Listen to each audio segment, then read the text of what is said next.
Please welcome, ladies and gentlemen, the Ambassador of Ukraine to Canada, Andri Plakhotniuk.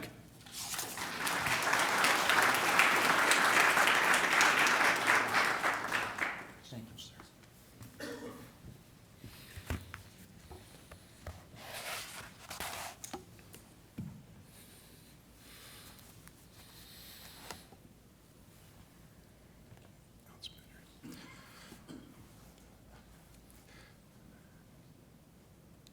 Distinguished guests, ladies and gentlemen, good morning to all of you.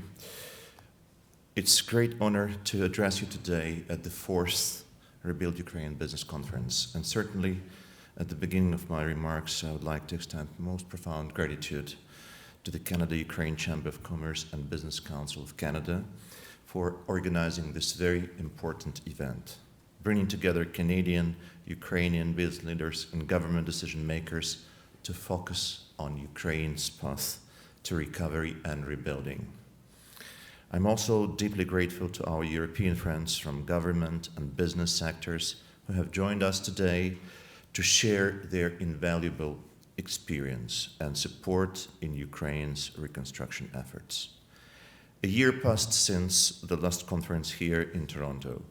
I would like to reflect on some of the changes and progress which have happened since then.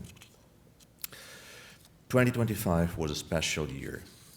Canada's leadership in the G7 once again demonstrated true partnership with Ukraine by inviting the President of Ukraine, Volodymyr Zelensky, Speaker of Verkhovna Rada of Ukraine, Ruslan Stefanchuk, Ministers of Foreign Affairs of Ukraine, of Energy and Finance were very, very important. This visit deepened our cooperation, expanded sectoral partnership, and sent a clear message.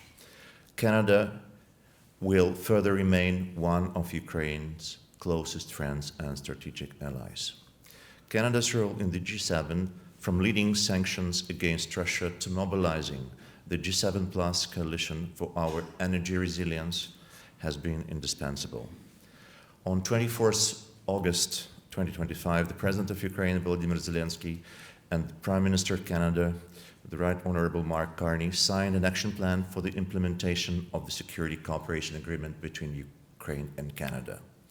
Moreover, the Ministers of Defence of Ukraine and Canada signed a letter of intent concerning the joint production of defence material in both countries. Under this document, Canada plans to provide financing to establish joint production of defence goods developed in Ukraine. In October, the Ministers of Energy of Ukraine and Canada signed joint declaration of intent on strategic cooperation in the energy sector. It opens new bilateral opportunities in nuclear energy, renewables, energy infrastructure restoration, oil and gas, to name a few.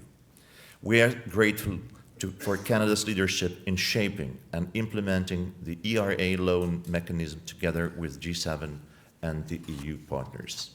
This year, Canada delivered 5 billion Canadian dollars in ERA financing, backed by the profits from frozen Russian sovereign assets.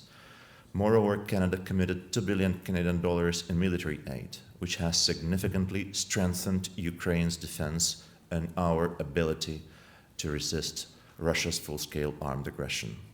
In September, Canada took an important step by appointing the Honourable Chrystia Freeland as special representative for the reconstruction of Ukraine. As our distinguished speakers have already mentioned, she will speak later today. Her appointment is a powerful testament that Canadian companies have a key role to play in rebuilding Ukraine. Dear friends, today, as Ukraine continues its defense and moves forward on the path toward a just and sustainable peace, rebuilding is already happening in our cities, in our energy system, in our economy, and in our institutions. We see Canada as a strategic partner in this process, investing in energy infrastructure, agriculture, critical minerals, defense, and many other areas that will define Ukraine of tomorrow. You have already heard that Ukraine will need more than $500 billion for rebuilding during the next 10 years. In reality, this figure can be twice bigger and and so are business opportunities for Canadian companies.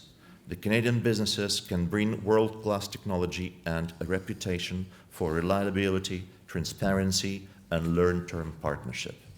These are exactly the qualities Ukraine needs.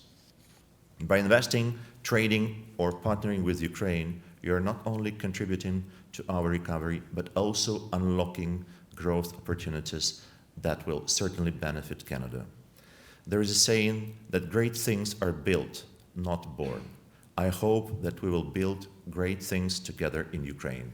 Thank you, and Slava Ukraini!